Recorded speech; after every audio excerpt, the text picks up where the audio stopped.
The resurgence of the martial arts film in Hong Kong has seen Twilight of the Warriors World In become the highest seen domestic film in Hong Kong of all time. The film has been selected as Hong Kong's official submission for Best International Feature Film at the 97th Academy Awards. In this video, I'm going to review the film and give my take on how well it will do in the Oscar race. If you're new to my channel, my name is Paul. I follow the Oscar race for Best International Feature Film, from countries selecting their film to the final winner. So if you want to follow the race for Best International Feature Film Oscar, please do subscribe and like this video. So let's roll and review the film. Lo Kun, a refugee from the mainland, finds himself in the troubled Kowloon walled-in city in 1980s Hong Kong. He has stolen drugs from Mr. Big, not that one, and finds safety in the troubled walled city. He befriends the local gang lord, Cyclone, who teams up and inevitably has a battle with Mr. Big.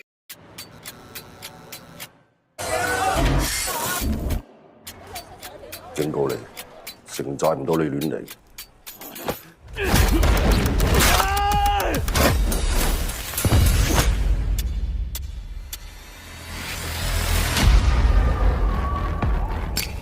錢緊要定命緊要？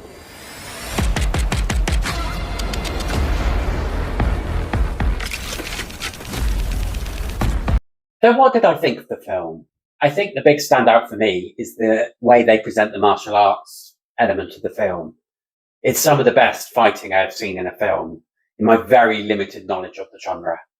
This has probably brought an element of nostalgia to people in Hong Kong, which explains why it's so popular. There's also beautiful cinematography, which really creates a sense of place and how brutal, threatening, and terrifying these walled-in cities were in this time period in Hong Kong. And now to drop a big caveat for my review. I don't think this film was made for me. The narrative and dialogue were extremely weak and were pretty much secondary to the violence. The film introduces some really interesting concepts such as British colonialism, poverty and no-go areas. Yet it never really gets to a level of exploring them beyond introducing them. Some of the makeup and costumes were a bit wiggy, and I don't know if that's an element of the genre, but I found it a bit off-putting. While my criticism come from a place of what I would like in cinema, I don't think they were the intentions of the filmmakers. This is proper genre cinema, and it delivers what it sets out to. While I fully respect the fact it does, this is just not a film for me, and therefore I will give it 2.5 stars. So let's have a look at how well it will do in the Oscar race. This film is my 7th submission I have watched, and I would rank it last, I'm afraid. I'm not sure the Oscar voters will be particularly swayed unless they've got a huge love for the genre. Compared to some of the other submissions, this feels very genre-based and therefore lacks a certain element of filmmaking that Oscar voters will be looking for. Hong Kong have a long history of submitting films for Best International Feature Film Oscar, this being the 44th film to be submitted by the country. Hong Kong films have had 3 nominations at the Oscars, including the classics Farewell My Concubine and Raise the Red Lantern.